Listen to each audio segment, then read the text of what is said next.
ગાંધીનગરના દેગામ નગરપાલિકા વિસ્તારમાં વર્ષોથી યથાવત રહેલી ગટરની સમસ્યાને લઈ સ્થાનિકોમાં ભારે રોષ જોવા મળ્યો છે। 2 નંબરના વોર્ડમાં પૂર્ણિમાના ઢાળ પાસે ગટરનું ગંદુ પાણી સતત રસ્તા પર વહેતું હોવાના કારણે રાહદારીઓ, બાળકો અને વૃદ્ધોને ભારે હાલાકીનો સામનો કરવો પડી રહ્યો છે। અનેક વખત રજૂઆતો અને મીડિયામાં અહેવાલ પ્રસિદ્ધ થયા છતાં સમસ્યાનું કોઈ કાયમી નિરાકરણ આવ્યું નથી। ગંદા પાણીના કારણે રોગચાળાનો ભય પણ ઊભો થયો છે। આ મુદ્દે વિરોધ પક્ષના કોર્પોરેટર વિમલ મુખી અને સ્થાનિક રહીશોએ નગરપાલિકા તંત્ર સામે આક્રોશ વ્યક્ત કર્યો છે।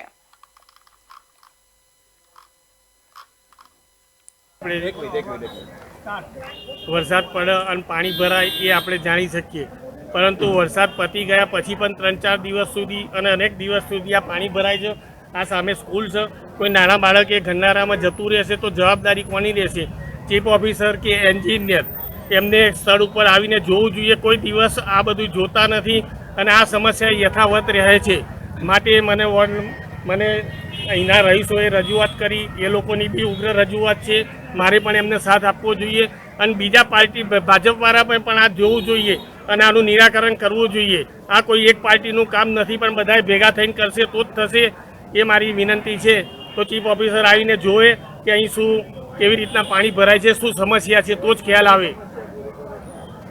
અને અત્યારે હાલ અમારી સમસ્યા એવી છે કે અમે અહીંયા જે બેઠા છીએ ને એ ગંદા પાણીમાં બેઠા છીએ। આ સમસ્યા છેલ્લા 5 વર્ષથી છે અને અમે છેલ્લા કેટલા સમયથી નગરપાલિકાના કોર્પોરેટરોના, પ્રમુખોના અને અન્ય માધ્યમથી અમે જણાવેલું, પણ કોઈ અસર પડતી નથી। આ ટ્રેક્ટર મોકલ્યું છે, આવતીકાલે જગન્નાથ ભગવાનની રથયાત્રા છે અને અહીંયાનો રૂટ છે, તો શું આ ગંદા પાણીથી ભગવાનને લઈને નીકળશો તમે? તો અમે ચીફ ઓફિસર અહીંયા આવશે નહીં અને એન્જિનિયર આવશે નહીં ત્યાં સુધી અમે અહીંયાથી ઊભા થવાના નહીં। આ રસ્તો બંધ રહેશે અને ત્યાં સુધી અહીંયાની સમસ્યા દૂર નહીં થાય ત્યાં સુધી અમે અહીંયાથી ઊભા થઈશું નહીં। ભાજપ સરકારનો વિકાસ ને વિકાસ। ભાજપ સરકાર કેટલા ટાઈમથી ચૂંટાઈ આવ્યા છે, કેટલા 15 વર્ષથી ભાજપ સરકાર જ છે દેગામમાં, કોઈ કોંગ્રેસ સરકાર નથી। અને આ જ પાણી કાયમની સમસ્યા દૂર કરી નહીં શકતા ભાજપ સરકાર। વારે ઘરે પ્રમુખ પણ ભાજપના જ આવતા હોય છે, બરોબર છે। આ 50 વર્ષનો પ્રશ્ન છે, કેટલી વાર અમે કીધું પણ કોઈ રજૂઆતમાં વાપરતા નથી અને વારે ઘરે આ જ પ્રશ્ન પાણીનો સોલ્વ થતો જ નથી।